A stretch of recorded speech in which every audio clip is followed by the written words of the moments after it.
So students, today in this lecture we are going to talk more about on charges. देखो, हम जानते हैं कि जो लाइक चार्जेस होते हैं, मतलब कि अगर मैं लिखूं यहाँ पर पॉजिटिव पॉजिटिव, तो ये दोनों के बीच में क्या होता है? अट्रैक्शन या रिपल्सन? रिपल्सन। उसी प्रकार से माइनस माइनस, ये दोनों के बीच में भी रिपल्सन होता है, और प्लस और माइनस लिखो तो ये दोनों के बीच में अट्रैक्शन होता है। दूसरी बात, ये जो पूरा नेचर है ना, उस नेचर में आप कोई भी मैटर को उठाओ, वो मैटर उसके एटम्स में क्या होते हैं? चार्ज होते हैं। पॉजिटिव चार्ज भी होता है, नेगेटिव चार्ज भी होता है। फिर भी ये जो मैटर है वो चार्जड होती नहीं। उनके पास चार्ज होता है लेकिन वो चार्जड नहीं होती। क्यों? क्योंकि जो नेट चार्ज होता है मैटर का वो जीरो हो जाता है। एग्जांपल मैं आपको देता हूं, अगर मेरे पास कोई एक बॉक्स है, मान लो कि मेरे पास कोई एक बॉक्स है, इस बॉक्स के अंदर मैं रखता हूं नेगेटिव चार्जेस, और उतने ही अगर मैं रख दूं पॉजिटिव चार्जेस, तो ये नेगेटिव ये पॉजिटिव एक दूसरे को अट्रैक्ट कर लेंगे और नेट चार्ज कैसा हो जाएगा? जीरो हो जाएगा। कैसे? Minus minus minus minus 3 plus plus plus plus 3, ये दोनों मिलकर नेट चार्ज कैसा कर डालेंगे? जीरो कर डालेंगे। तो ये जो पूरी मैटर है उसका नेट चार्ज कैसा हुआ? जीरो। अगर मैटर का नेट चार्ज जीरो है तो उसका मतलब ये नहीं कि उनके पास चार्ज नहीं है। चार्ज है, लेकिन वो सभी चार्ज एक दूसरे के साथ मिल करके नेट चार्ज क्या क्रिएट करते हैं? जीरो। और ऐसे सब्सटेंस, ऐसी मैटर को हम न्यूट्रल बोलते हैं। क्या बोलते हैं? न्यूट्रल। न्यूट्रल का मतलब है कोई चार्ज नहीं है, नेट चार्ज जीरो है, कोई चार्ज नहीं है, ये बोलना गलत होगा। कोई चार्ज नहीं है ये बोलना गलत होगा, क्योंकि चार्ज तो है लेकिन एक दूसरे के साथ मिलने के बाद क्या हो गए हैं? नेट चार्ज जीरो हो गया है। तो अगर हम बात करते हैं ऐसी मैटर की कि जिसका नेट चार्ज जीरो है, तो उसका मतलब है उसके पास जितने भी नेगेटिव चार्जेस है उतने क्या होंगे? पॉजिटिव चार्जेस होंगे। और हम जानते हैं जब हम किसी एक मैटर को दूसरी मैटर के साथ रब करते हैं तो क्या होता है? ट्रांसफर होता है। किसका ट्रांसफर होता है? इलेक्ट्रॉन का ट्रांसफर होता है। क्यों होता है? क्योंकि जो इलेक्ट्रॉन होता है, किसी भी आप सॉलिड को उठा लो, आपको मालूम है कि जो सॉलिड होता है उसमें इलेक्ट्रॉन, फ्री इलेक्ट्रॉन होते हैं, और वो जो फ्री इलेक्ट्रॉन होते हैं वो जो पूरा सॉलिड है उसमें घूमते रहते हैं। और जैसे ही हमने दो सॉलिड को रब किया तो कुछ इलेक्ट्रॉन एक में से दूसरे में ट्रांसफर हो जाते हैं।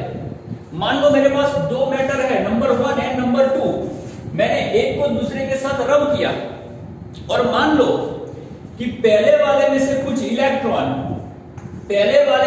इलेक्ट्रॉन ट्रांसफर हो गए दूसरे में।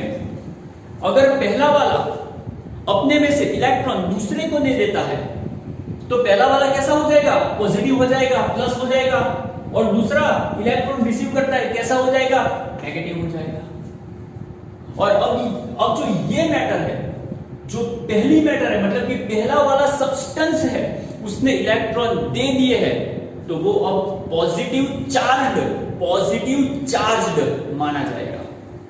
और ये जो सब्सटेंस है उसने इलेक्ट्रॉन रिसीव किया है तो वो नेगेटिव चार्ज्ड माना जाएगा। ये जो आपका सब्सटेंस है वो न्यूट्रल है, जितने इलेक्ट्रॉन उतने ही उसके पास प्रोटॉन, जितनी नेगेटिव उतनी ही positive. So net charge zero हो गया। अगर नेट चार्ज जीरो हो गया तो वो न्यूट्रल हो गया। और अगर आप इसी में देखो, अगर मैं इसको किसी x के साथ रब करता हूं और मान लो इसने अपना एक इलेक्ट्रॉन x को दे दिया, अगर इसने अपना एक इलेक्ट्रॉन x को दे दिया तो उसमें आप नेट चार्ज निकालो, कितना होगा? ये -2, ये +3 इक्वल क्या होगा? +1। अब इस सब्सटेंस पर भी नेट चार्ज +1 हो गया, और जिसका नेट चार्ज +1 है, जीरो नहीं है, उसे हम न्यूट्रल नहीं कह सकते। अब ये भी चार्ज हो गया। अगर आप मान लो कि यही सब्सटेंस जब x के साथ उसको मैं घिसता हूं, रब करता हूं, तो आप मान लो आप कि शायद x इस सब्सटेंस को इलेक्ट्रॉन दे दे। पहले हमने क्या देखा? ये जो सब्सटेंस है, ये जो मैटर है, इसको इलेक्ट्रॉन देता है। अगर ये इसको इलेक्ट्रॉन देता है तो इसका इलेक्ट्रॉन कम हो गया, उसका चार्ज +1 आ गया था। और अब आप मानो कि ये इसको इलेक्ट्रॉन देता नहीं है, इसके पास से इलेक्ट्रॉन रिसीव करता है, तो इसके पास -4 हो गए और यहां पर +3 इक्वल टू -1। तो अब इसका नेट चार्ज -1 हो गया, पहले 0 था अब -1 हो गया। आगे वाले केस में +1 हुआ था अब -1 हुआ। मतलब कि अगर नेट चार्ज 0 नहीं है, कुछ भी आए, 0 न आए, उसके अलावा और कुछ भी आए, तो वो जो मैटर है वो न्यूट्रल नहीं कही जा सकती, उसे हम चार्ज्ड मैटर कहते हैं। चार्ज्ड मैटर, उसके पास चार्ज है, नेट चार्ज कुछ ना कुछ है, चाहे माइनस में है चाहे प्लस में है, कुछ ना कुछ तो है। तो ये जो सब्सटेंस अब है वो चार्ज्ड हो गया। पहले कैसा था, जब 0 था तब न्यूट्रल था, अब चार्ज हो गया। तो कोई भी सब्सटेंस चार्ज्ड कब होता है, उसके पास नेट चार्ज कब आता है, जब हम एक सब्सटेंस को दूसरे सब्सटेंस के साथ रब करते हैं। समझ में आया ना? चलो आगे बढ़ते हैं। दूसरी बात मैं आपसे करता हूं। देखो एक बात मैं आपको बता दूं, चलो अगर कोई मुझे पूछता है, अगर मैं आपको पूछूं कि कैसे मालूम चलेगा कि किसी सब्सटेंस के पास चार्ज है कि नहीं। एग्जांपल मैं आपको बोलूं कि ये चौक है, अगर मुझे जानना है कि इसके पास चार्ज है कि नहीं, तो मैं कैसे जानूंगा? तो अगर किसी सब्सटेंस के पास, अगर किसी मेटल के पास चार्ज है कि नहीं है, उसे अगर हम जानना चाहते हैं तो उसके लिए हमने बनाया है एक इलेक्ट्रोस्कोप, जिसे हम बोलते हैं गोल्ड लीफ इलेक्ट्रोस्कोप। क्या बोलते हैं? Gold leaf electroscope. अभी हमने चार्ज के बारे में देखा कि कैसे न्यूट्रल होता है और कैसे चार्ज्ड होता है। अब हम देखने जा रहे हैं गोल्ड लीफ इलेक्ट्रोस्कोप क्या होता है। गोल्ड लीफ इलेक्ट्रोस्कोप, देखो गोल्ड लीफ इलेक्ट्रोस्कोप, उसमें हम एक बॉटल लेते हैं,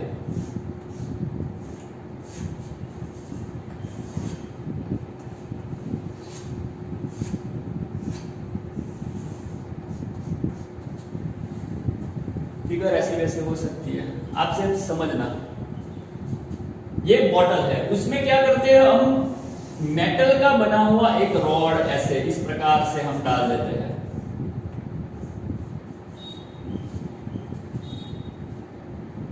और उसको इस प्रकार से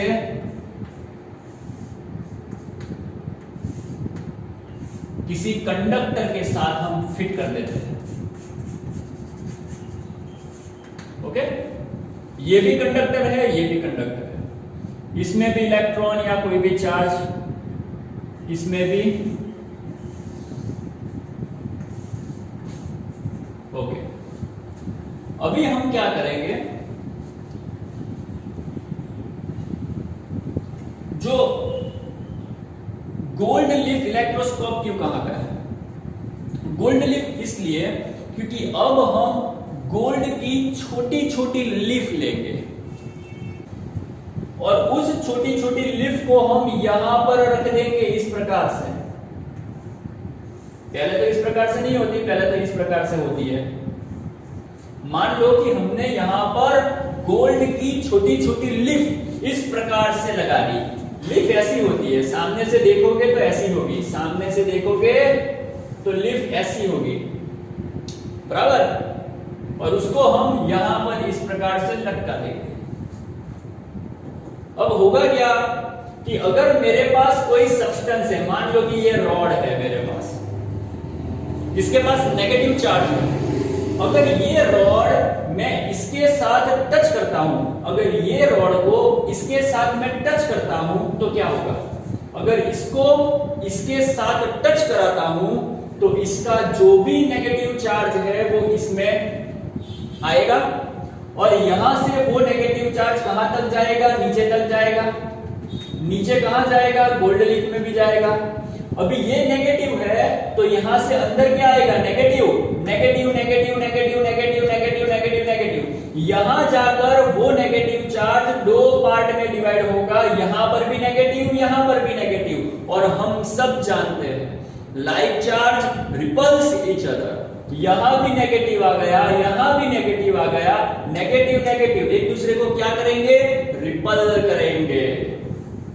और ये जो पट्टी मतलब कि ये जो लिफ्ट जो सीधी थी वो ऐसी हो जाएगी, क्योंकि रिपल्सन हुआ ना, रिपल्सन हुआ तो दोनों पास थी, दूर चली गई। और अब हम बोल सकते हैं कि जो पदार्थ, जो सब्सटेंस, जो मैटर हमने यहां पर टच की थी उसके पास चार्ज होगा। अगर इसके पास चार्ज न होता तो ये जो लिफ्ट थी वो सीधी की सीधी ही रहनी चाहिए थी, लेकिन इसके पास चार्ज है तो वो चार्ज इसमें आया, इससे इसमें आया, इससे इस दोनों में गया, और लाइक लाइक चार्ज एक दूसरे को रिपल कर जाते हैं, तो ये जो दोनों गोल्ड लिफ्ट है वो दूर चली गई।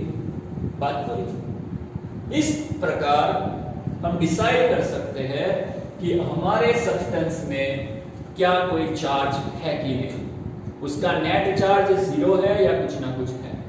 तो इस प्रकार से गोल्ड लिफ्ट इलेक्ट्रोस्कोप, उसके थ्रू हम किसी भी सब्सटेंस या किसी भी मैटर के ऊपर चार्ज है कि नहीं उसे जान सकते हैं। तो एक बार इसको देख नोट